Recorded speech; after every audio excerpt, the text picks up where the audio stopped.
भागवत जीवन कैसे जीना चाहिए और परमात्मा को कैसे पाना चाहिए ये सिखाती है और हम सब ये सीखने के लिए आए हैं, क्योंकि हमारी फाइनल एग्जाम बाकी है और इसीलिए उस एग्जाम में नहीं परिवार साथ आएगा, नहीं सत्ता साथ आएगी, नहीं शरीर साथ आएगा, नहीं धड़कन साथ आएगा, तो हमारे साथ कौन आएगा?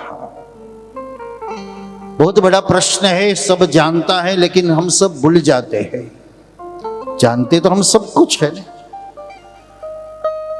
दुर्योधन भी जानता था, जानामि धर्मम न च मे प्रवृत्ति, जानामि अधर्मम न च मे निवृत्ति।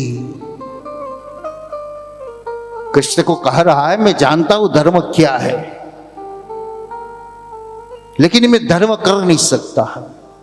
मैं जानता हूं अधर्म क्या है, फिर भी मैं अधर्म को छोड़ नहीं सकता। बस यही हमारी सबकी स्थिति है, जानबूझकर अंधा हो जाना और फिर कहना हमको पता ही नहीं था, हमने को देखा ही नहीं था। जीवन कैसे जीना चाहिए? जीते लोग बहुत अलग अलग प्रकार से लोग जीते हैं। कोई 1 लाख रुपया खर्चा करके भी जीते हैं रोजाना, कोई 10,000 खर्चा करके भी जीता है, कोई 1,000 रुपया खर्चा करके जीता है और कोई 100 रुपया में भी अपना दिन गुजार देते हैं। हमको क्या मिला? 1 लाख रुपया एक दिन का हमने खर्चा किया, हम क्या मिला? बस 2-4 आदमी के पास जाकर कहेंगे इतनी 5 स्टार होटल में गए थे, 50,000 की डिश खाई, इतना बढ़िया कमरा था, और 100 रुपया वाला कहते हम तो आराम से सो गए, रोटी दाल खाई और नहीं तकिया, नहीं तखत, नहीं बिछाना, लेकिन हम आराम से सो गए। सुना तो है सबको। कोई दिन खाट पलंग बिछोना, कोई दिन धूल बिछोना है, कड़वा मीठा सबका सुनना, मुख अमृत बरसाना है, रे मन मस्त सदा दिल रहना, आन पड़े सो सहना है। बस ये मस्ती मिल जाए हम सबको, लेकिन इतनी सस्ती नहीं जो सबको मिल जाए, लेकिन जो जो मिला है हमको बस ये भगवान की कृपा मान लो। मैं कल से याद कर रहा था, ये वांझा ज्ञाति का चतवानी बाग में जब कथा थी, पहली कांति भाई ने करवाई थी, उस समय दोपहर की फलार आप सब बहन लोग अपने घर पे बनाते थे और वही खाना लेकर गोपी भाव से, सखी भाव से सबको आप खिलाते थे। शाम का भोजन भी सभी लोग परसते थे और सभी को प्रसाद के रूप में बांटा जाता था।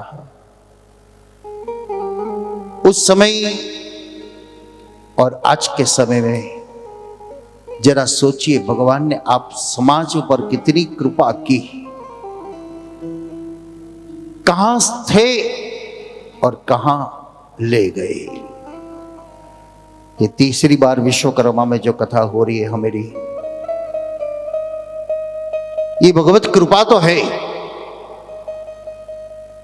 आप सबका भाग्य है, आप सबका परिपुरुषार्थ है।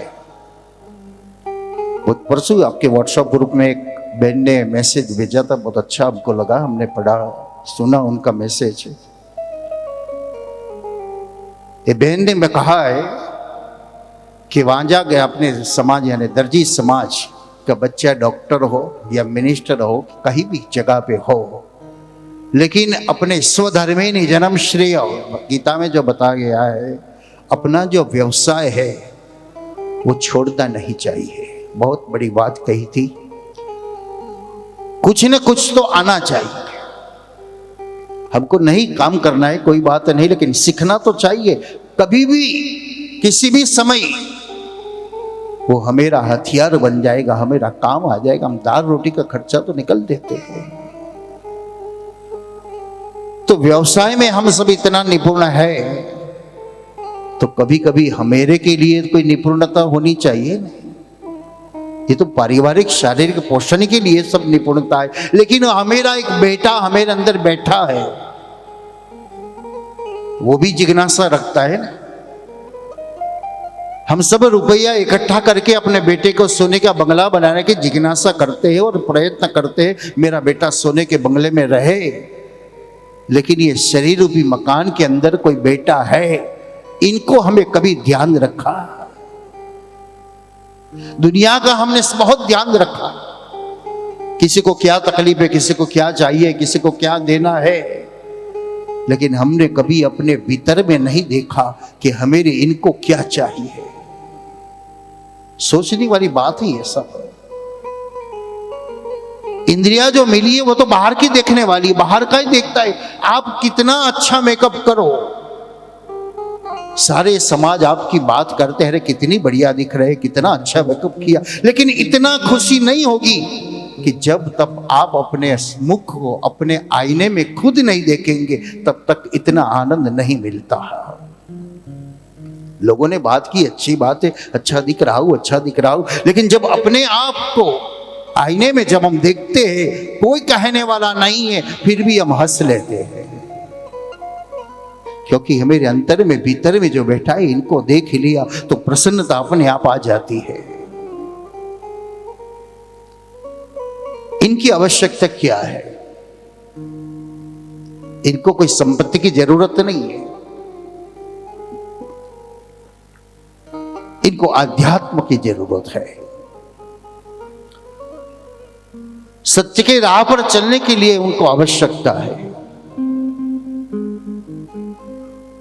और वही सत्य हम सबको एक बार तो मानना ही पड़ेगा। चाहे अभी नहीं मानने के लिए तत्पर रहेंगे हम, क्योंकि अभी संपत्ति है, शरीर अच्छा है, बहुत भौतिक सुख है, लेकिन एक बार जब ये छोड़ने का समय आता है, तब पता चलता है कि हमने कुछ नहीं पाया, हमने कुछ नहीं लिया। अभी लता मंगेशकर का एक मैसेज फेसबुक व्हाट्सएप ने घूम रहा है, उन्हें अंतिम समय में अपना अनुभव लिखा हुआ है। मैं दिन में 10 बार मेकअप करवाती थी, लेकिन अब कोई मेकअप करने वाला ही नहीं है और कराने वाला भी नहीं है। दिन में मैं 10-10 बार कपड़े पहनती थी, लेकिन हॉस्पिटल के बिस्तर पर एक ही दिन का पूरा एक ही गाउन पहनकर मैं लेटी हूं। बहुत लग्जरियस मेरे पास लाइफ थी, 5 स्टार होटलों में मैं रहती थी, लेकिन अब हॉस्पिटल की एक बेड के कमरे में मैं रहती हूं। अच्छे अच्छे खाना खाती थी, लेकिन आज ये नर्स कंपाउंडर जो मुझे खिलाता है वही खाना पड़ता है। ये सत्य है।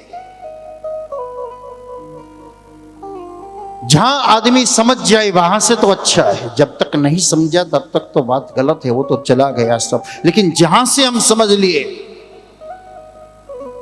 तो सत्य की राह पर हम चले जाते हैं। परीक्षित भी वैभव के साथ थे, संसार में थे, राजा थे। जब तक इनको पता नहीं कि 7वें दिन तक्षक का दंश होने वाला है, तब तक परीक्षित भी अपना जैसा ही आनंद प्रमोद करता होगा। लेकिन जिस समय इनको पता चल गया कि 7वें दिन मेरा तक्षक से मृत्यु होने वाला है, तो उसी क्षण परीक्षित ने सब कुछ छोड़ दिया। अपने में इतनी ताकत नहीं है, हम पकड़ सकते हैं लेकिन छोड़ नहीं सकते। पकड़ना हमारा कर्म हो गया, पकड़ना हमारा अभ्यास हो गया, लेकिन छोड़ना नहीं हुआ। तो कभी छोड़ना चाहिए। ये सब दान कर्म है, छोड़ने का बताता है। भाई कुछ त्याग करिए, कुछ त्याग करिए। श्रीमद् भागवत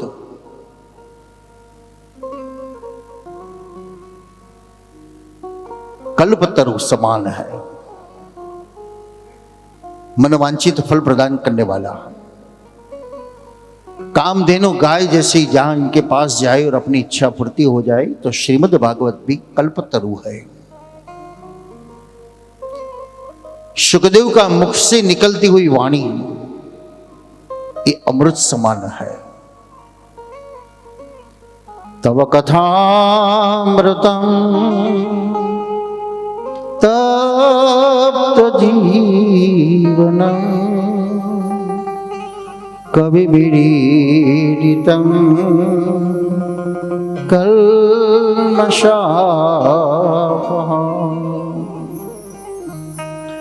गोपीजन कहती है ये कथा कैसी है? अमृत के समान है। तो परीक्षित कहता है ये कथा कैसी है? बहुशदा औषधि दोषे दत्ताद गुणाद बहुशदात। ये भव रोग की औषधि है। आपको भी कल से इंक्वायरी शुरू हो जाएगी। हाँ, 2 दिन आपकी सहेली से बात नहीं करेंगे, मिलने नहीं जाएंगे, किटी पार्टी में एंजॉय नहीं करेंगे, तो बहनपनी भी सोचने लगी कि कहां गई। और आपको पूछेंगे क्यों 2 दिन से बात नहीं होती, मिलती नहीं, कहां जा रहे हो? बता देना आप। हमारे समाज की भागवत कथा है। अच्छा, कथा रखी? हाँ हाँ। तो लोग आपसे प्रश्न करेंगे कैसी कथा लगती है, कथा कैसी है? ये टेस्ट आपको देना पड़ेगा ना, क्योंकि ये व्यंजन है। सभी का टेस्ट अलग अलग होता है ना। कोई नमक ज्यादा खाता है, कोई कम खाता है, किसी को मिर्ची अच्छी लगती है, किसी को मीठा अच्छा लगता है, किसी को अच्छी कथा लगी, किसी को तुरी लगी, कड़वी लगी, मीठी लगी। 2-3 दिन के बाद दूसरी सहेली पूछेंगी कहां दिखती नहीं, कहां जा रही है? अरे कथा में, मेरे समाज की कथा है, भागवत बैठी है। अच्छा, तो मैं भी आ सकती हूँ? हाँ आइए।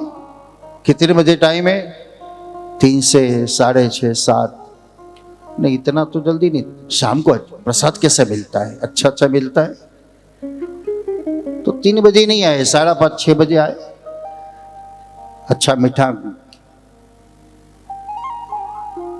5वें 6ठे दिन और सहेली मिलेगी। अरे कहाँ दिखती नहीं, अरे कहाँ जाती है? कथा में जा रही है। अच्छा, कथा में मिमिक्री, जोक, शायरी, ऐसा कुछ मिलता है? ये सैंपल है सब। आप सबको लोग पूछते होंगे ना, और आप कहते भी होंगे ऐसी कथा है, ऐसी कथा है, ऐसी कथा है। लेकिन कौत्तम श्लोक गुणानुवादात पुमान विरज्येत उत्तमे श्लोको यश इति। इनमें उत्तम कौन? ये सबसे बड़ी बात है। मुझे कुछ मिलना है, मुझे कुछ पाना है, तो हम चले जाएंगे। लेकिन हमको कुछ मिले या न मिले, हम जाएंगे। ये अधिकार। मिलना है तो सब लोग जाएंगे भाई, कुछ ना कुछ मिलेगा। लेकिन कुछ नहीं मिलने वाला और जहां जाएंगे, ये अधिकार है। तो इनके लिए बहुशदाम है। श्रीमद् भागवत एक मंथन है। दूध में मक्खन है लेकिन दिखता नहीं, दही में मंथन है फिर भी दिखता नहीं। तो मंथन करने से अपने आप दही में से मक्खन निकल जाता है। ऐसा ट्राई करो, अब निकलता है। अभ्यास हो, अनुभव हो तो निकल सकता है। लेकिन पहली बार बनाने गए तो ठंड के समय में गर्म पानी डालना चाहिए, गर्मी के समय में ठंडा पानी डालना चाहिए। ये भी थोड़ा नॉलेज होना चाहिए। संसार के कण कण में रस है, लेकिन जिसको निकालना नहीं आता उनके लिए संसार निरस है, और जिनको निकालना आता है उनके लिए संसार स्वर्ग है। सारी दुनिया में कहीं भी चले जाओ, या पशु पंखी हो या आदमी हो, लेकिन शाम के वक्त वो कहां जाता है? सब अपने घोंसले में चले जाते हैं। हम भी हमारे घर पे आ जाते हैं। तो स्वर्ग है, वहां शांति मिलती है, वहां आनंद का अनुभूति होती है, यहां आश्रय है। तो संसार स्वर्ग है। श्रीमद् भागवत महात्म्य जो कथा है 7 दिन की अध्याय की, इनमें सबसे बड़ी चीज यह है कि जिसको युवान बनना है, पूछ लेना बाजार में जाके, डॉक्टर साहब तो ये भागवत का मनोरथी है तो इनको पूछ लीजिए कि युवान बनने के लिए कोई दवाई है आपके पास? हाँ बोलेंगे, युवान बनने के लिए, हेल्थी बनने के लिए दवाई है। शरीर तो हेल्थी बन सकता है लेकिन मन को युवान बनाना है, ये डॉक्टर के पास भी दवा नहीं। आत्मबल, मनोबल, धैर्य बल वो बाजार से नहीं मिलता, वो अपने आप खड़ा करना पड़ता है, अपने आप की अनुभूति करनी पड़ती है। ये कॉन्फिडेंस, जो विश्वास अपने आप जगाना पड़ता है। तो श्रीमद् भागवत वृद्ध से युवान बनाने वाला श्रीमद् भागवत है। श्रीमद् भागवत जो अपने स्वजन संसार छोड़कर चले गए और कहीं ना कहीं कोई गलती से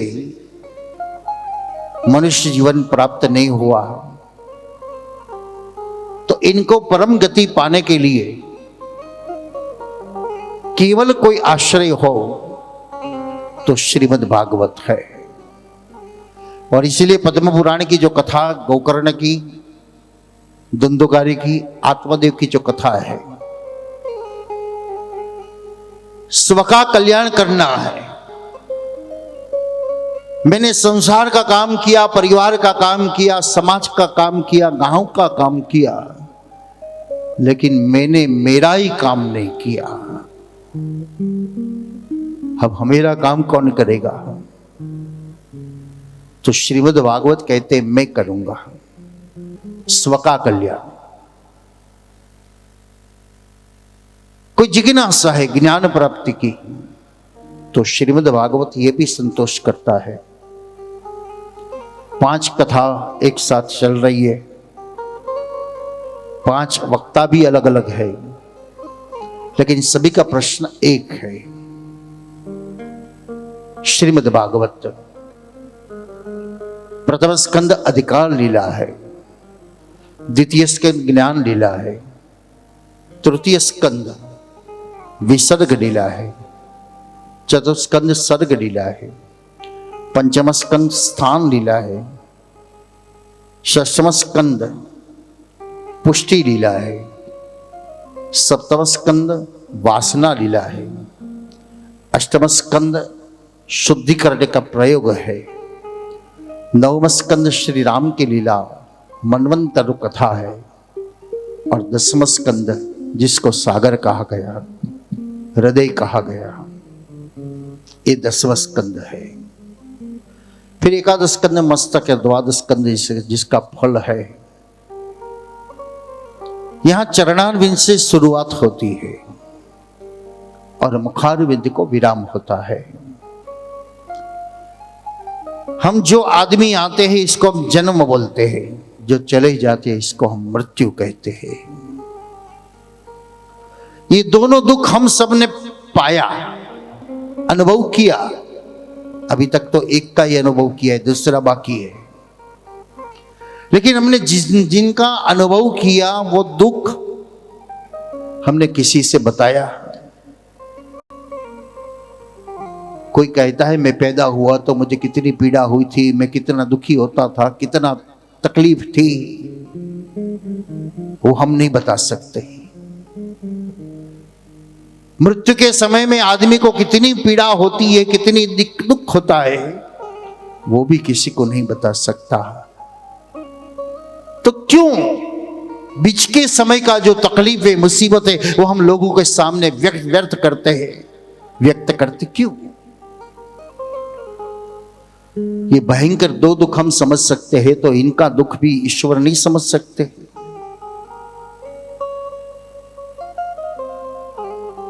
अनुभूति करनी है। श्रीमद् भागवत प्रथम स्कंद अधिकार लीला है, जिनमें महाभारत की कथा आती है, कुंता स्तुति आती है और भीष्म स्तुति आती है। कुंता स्तुति यानी बाल मंदिर का ज्ञान है। ભગવાનની જોડે કેવી રીતે જવાય એ શીખવું હોય તો નિશાળમાં ના શીખવાડે, પણ આ સત્સંગ રૂપી નિશાળ આપણને શીખવાડે છે। આજે સ્વતંત્રતામાં સ્વચ્છંદતા આવી નથી ગઈ। શાસ્ત્ર સ્વતંત્રતાનો વિરોધ નથી કરતો, પણ સ્વચ્છંદતાનો 100% વિરોધ કરે છે। ક્યાં બેસવું, કેવી રીતે, ક્યાં કેવી રીતે વાત કરવી,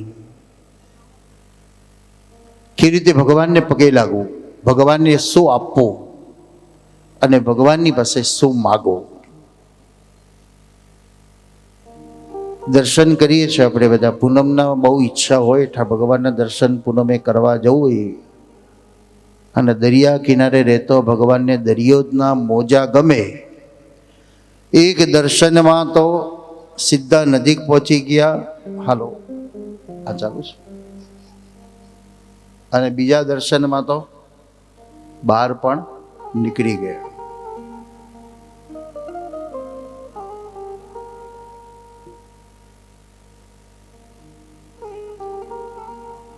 ક્યાં દર્શન થયા?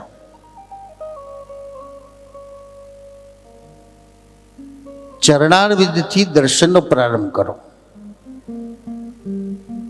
સન્મુખ કદાચ દર્શનમાં આનંદ નહીં થાય, એના કરતા અનેરો આનંદ તમારી આંખ બંધ કરશો અને એ હૃદયમાં રહેલા સ્વરૂપને નિશાળશો તો અતિ આનંદ પ્રાપ્ત થશે। ચરણારવિંદે દર્શનનો પ્રારંભ કરવાનો। એક એક અંગના દર્શન કરતા કરતા મુખારવિંદે વિરામ કરીને આંખ બંધ કરવાની। આપણે બધા જ મંદિરમાં દર્શન કરવા જઈએ, પણ ત્યાં જઈને શું કરીએ છીએ? આંખ બંધ જ કરી દઈએ છીએ। એટલે ભગવાન હસતો હશે, શોધવા છે કઈ સુધી આવ્યો, પણ હું તો તારી અંદર જ છું। એટલે આપણે આંખ બંધ કરી દઈએ છીએ અને અંદરમાં રહેલા ભગવાનને નિહાળીએ છીએ। શું પ્રભુને આપવાથી ભગવાન ખુશ થાય? તો આપણું શું છે? તમને કોઈ પૂછે ભાઈ તમારું શું, એટલે આપણે તરત જ કહીશું આ મકાન મારું, આ ઇન્વેસ્ટમેન્ટ મારું, આ ફિક્સો મારી, આ સોના ચાંદી મારું। એ બધા આપણે ખોટા હક લઈને બેઠા છીએ, મારું મારું કરી રહ્યા છે, પણ આ તો વારસદારો બહાર રાહ જોઈને જ ઊભા છે। કારણ કે શું લઈ નથી જવાના, એટલે વારસદારને જ મળવાનું છે। જેણે જેણે વ્હીલ બનાવ્યું છે એને વ્હીલમાં પોતાનું નામ મૂક્યું ખરું કંઈક? તે તો આપણે કહી દીધું આટલું આ છોકરાને, આટલું આ છોકરાને, આટલું આ છોકરાને। તો વારસદાર આપણે આ નહીં, મિલકતના ચોકીદાર છે। તો મારી સાથે શું, મારું શું? ચરણ કમળ હમા શીશ નમાવી વંદન કરો શ્રીનાથજી। ચરણ કમળમાં શીશ નમાવી વંદન કરું શ્રીનાથજી। આશીષ દેજો પુરમાં લેજો, આશીષ દેજો પુરમાં લેજો। મેવાડના શ્રીનાથજી હમી ભરેલી નજરો રાખો, અમી ભરેલી નજરો રાખો। મેવાડના શ્રીનાથજી, મેવાડના શ્રીનાથજી। ચરણ કમળમાં શીશ નમાવું વંદન કરું શ્રીનાથજી। તમારો નાનો દીકરાનો દીકરો દાદા દાદી કરીને એકદમ તમને પગે લાગે તો તમારા ચરણ મેં રૂપિયો મૂક્યો નથી, પણ છતાંય કેટલા ખુશ થઈને તમે ઉચકીને એને હૃદય સાથે ચાપો છો. આ જીવ પણ જ્યારે ભગવાનના ચરણમાં માથું ઝુકાવે છે ને, ત્યારે ભગવાન સોના ચાંદી કરતા પણ વધારે ખુશ થાય છે. પણ માથું નમે ખરું? બધી નમતું નથી, પણ જ્યાં નમે છે ત્યાં ભગવાન ખુશ થાય છે. તો કુંતા સ્તુતિ દ્વારા વિસ્તારથી આપણને બતાવશે ભગવાનને ચરણારવિંદથી દર્શનનો પ્રારંભ કરવાનો, શું માગવાનું. હું ને તમે બધા જ આ ધંધો કરીએ જ છે. 5 રૂપિયા મૂકવાના, 5 લાખ માગવાના. હે ભગવાન, ભેટ કરું છું, સેવા કરું છું, આટલું આપજો. હવે નુકસાન કોને જ વિચારજો. ભગવાનની ઈચ્છા છે કે મારે 5 લાખ નહીં, તને 50 લાખ આપવા છે, પણ તે 5 જ માગી. હવે હું શું કરું બોલ? આ તો સારું, ભગવાન આવું કહેતા નથી, નહીં તો આપણને અફસોસ થાય, બીજી દર બોલવાનું બંધ કરી દઈએ આપણે.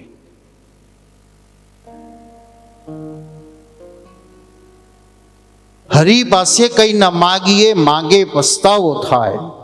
ઉધારી આવે નાથને વેપાર સરીખો ગણાય. શું માગવાનું?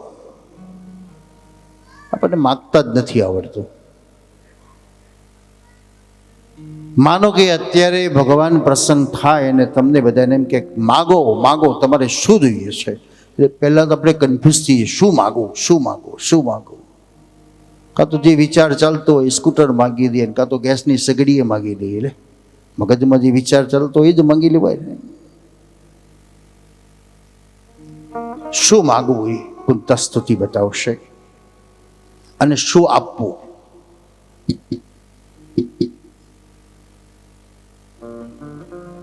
શું આપવું? પ્રભુને શું આપી શકાય? મારું છે એ આપી શકાય. તો મારું આ કેવલ શરીર, તો ભગવાનને મસ્તકને ઝુકાવો, દંડવત પ્રણામ કરો, એટલે ભગવાન ખુશ. જીવનના કરેલા કર્મો માણસને મૃત્યુના સમય યાદ આવે છે. દિવસને સુધારવા માટે સરસ મજાની ચા બનાવીએ છે. મનને સંતોષ કરવા માટે સરસ મજાના ટેસ્ટી ભોજન બનાવીએ છીએ. પણ જીવનને સંતોષ કરવા માટે એવા કોઈ સારા કામ કર્યા કે જેથી મારો અંત સમય સુધરી જાય?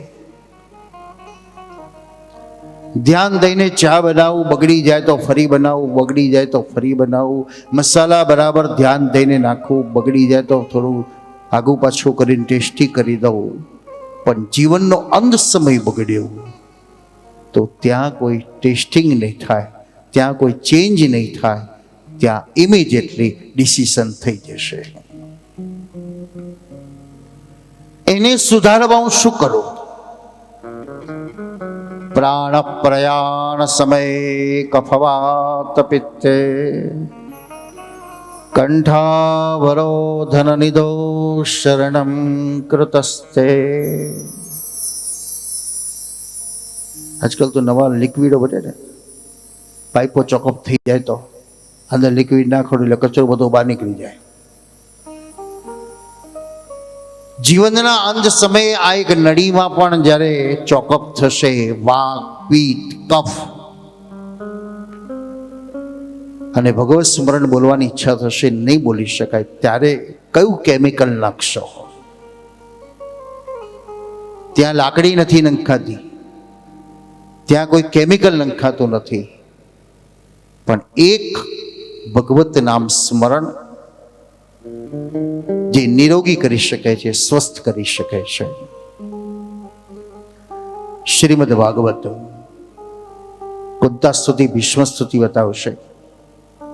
પરીક્ષિતને જે જાગ્રતતા આવી, ઉત્તિષ્ઠ જાગ્રત પ્રાપ્તે વરાને સન્નિબોધત.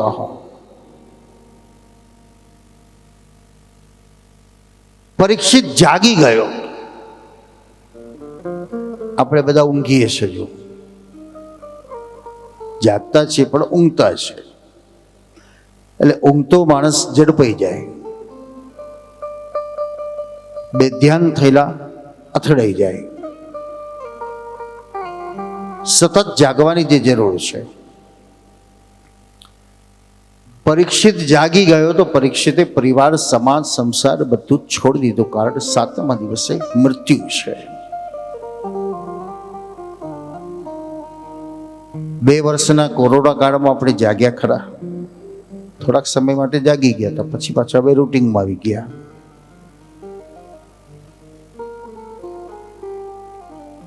કેવી સ્થિતિ હતી, ક્યારે એનો રંગ લાગી જાય, ક્યારે એનો ચેપ લાગી જાય, સતત આપણે જાગ્રત રહેતા હતા.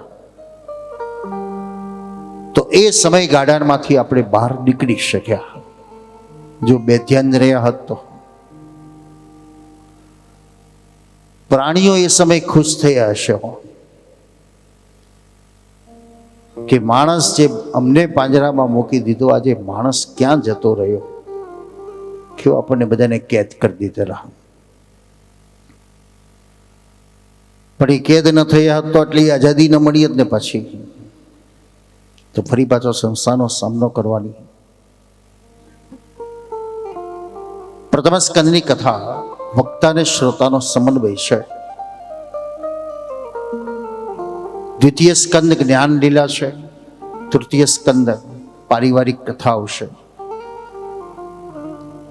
સંસાર એક બગીચો છે ને બગીચામાં આપણે માળીનું કામ કરવાનું છે. ઈશ્વરે આપણને બગીચો બનાવીને આપ્યો છે. હોટલમાં તમે રહેવા ગયા તો ફર્સ્ટ ક્લાસ તમને રૂમ આપી દીધી, પણ 4 દિવસે રૂમમાંથી બહાર નીકળી ત્યારે રૂમની દશા કેવી કરી નાખીએ છીએ આપણે. બસ બગાડવાનું કામ આપણું છે. એ રૂમ હોય કે જીવન હોય, સંસાર હોય કે પરિવાર હોય, આપણને બગીચાનું કામ આપ્યું છે. સુશોભિત કરવું એ આપણું કર્તવ્ય છે. દરેકના ઘરમાં દીકરો એ કોઈ સામાન્ય નથી, ભગવત સ્વરૂપ છે. તમે નંદ અને યશોદા છો, તમે કૌશલ્યા અને રાજા દશરથ છો, પણ બની શકતા નથી. એ આપણું દુર્ભાગ્ય છે. ચાન્સ તો મળે છે આપણને. દશરથ કૌશલ્યાએ જે રામને આપ્યું છે, નંદી યશોદાએ જે કૃષ્ણને આપ્યું છે, એમાંનું આપણે શું આપ્યું? આપણે આપ્યું 50 કિલો સોનું હાલીને, 50 કિલો ચાંદી હાલીને, 5 કરોડના બંગલા આપ્યા, પણ સંસ્કાર ના આપી શક્યા. સંપત્તિથી સંસ્કાર ખરીદાતા નથી, પણ સંસ્કારને ચોક્કસ દીપાવી શકાય. સંપત્તિ સંસ્કારથી દીપી શકે, અને એ સંસ્કાર મા બાપ આપી શકે. તૃતીય સ્કંદની કથા આપણી પારિવારિકની કથાઓ છે. ચતુર્સ્કંદ ધર્મ કોને કહેવાય, અર્થ કોને કહેવાય, કામ કોને કહેવાય અને મોક્ષ કોને કહેવાય. ષષ્ઠમ સ્કંદની કથા પંચમ સ્કંદ સ્થાન લીલા, પોષણ લીલા. સપ્તમ સ્કંદની કથા શુદ્ધિકરણ, ભક્તિ વાસનાના પ્રકાર, એ પ્રહલાદ ચરિત્રની કથા. અષ્ટમ સ્કંદ શુદ્ધિકરણ, બલિ ચરિત્રની કથા. નવમ સ્કંદ શ્રી રામ કથા. દસમ સ્કંદ સાગર. એક એક શ્લોકની અંદર જેમાં તત્વ ભરેલું છે એ દસમ સ્કંદની કથા. એકાદશ સ્કંદ જ્ઞાનમય કથા અને દ્વાદશ સ્કંદ ફળ. આવો आम की सीजन आ रही है और स्वयं रस श्रीमद् भागवत का प्राप्त हो रहा है।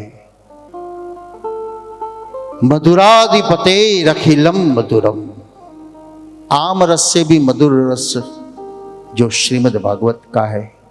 कैसा है? हरे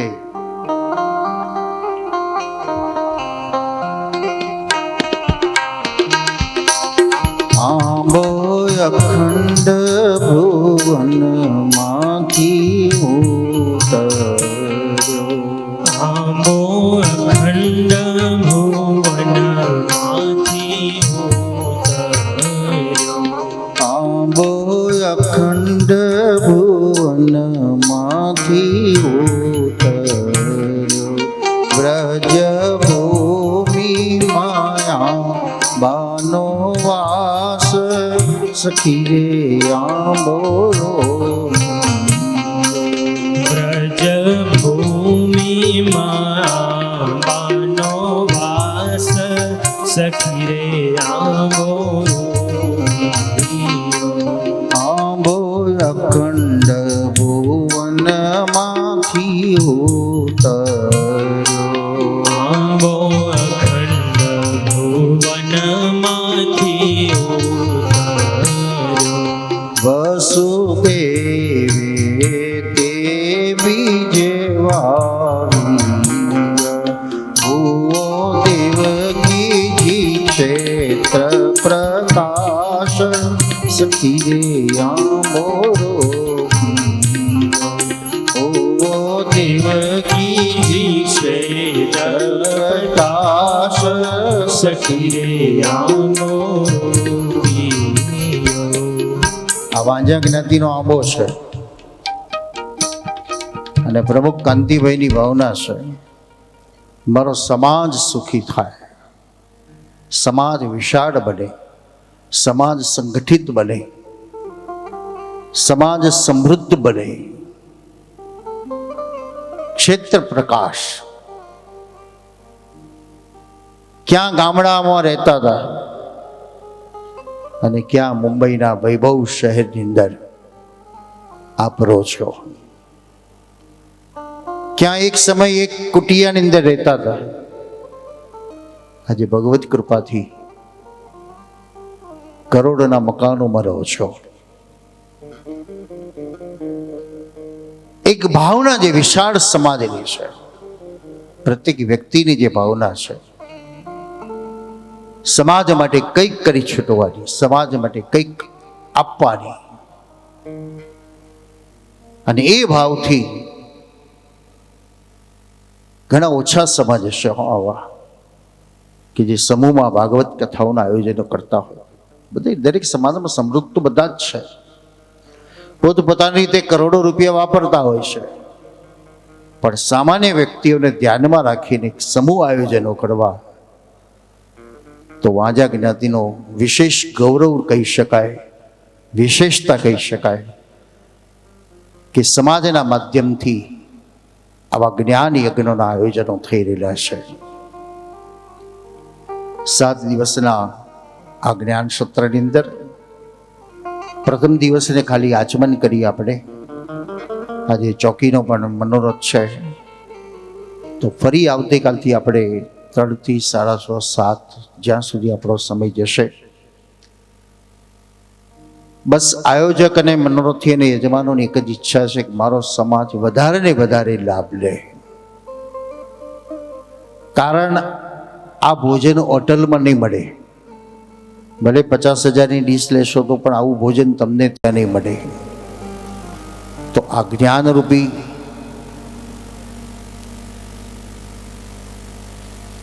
પ્રસાદમાં સમયસર પ્રમાણે આપણો સમય પ્રમાણે કથાનો સમય પણ ચાલુ થશે કે 3 થી જ્યાં સુધી ભગવત કૃપા રહે ત્યાં સુધી પણ 3 વાગે આવતીકાલથી કથા શરૂ થશે।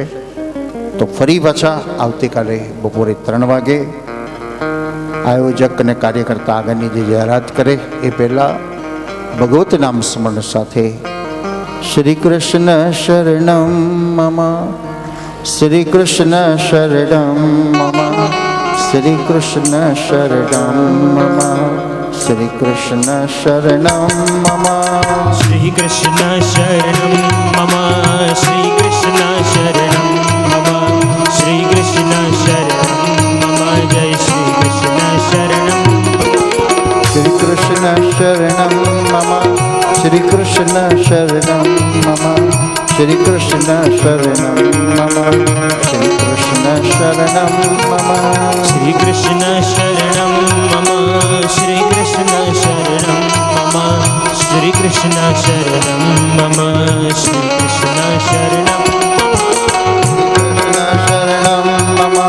श्री कृष्ण शरणं मम श्री कृष्ण शरणं मम श्री कृष्ण शरणं मम श्री कृष्ण शरणं मम श्री कृष्ण शरणं मम श्री कृष्ण शरणं मम जय श्री कृष्ण शरणं मम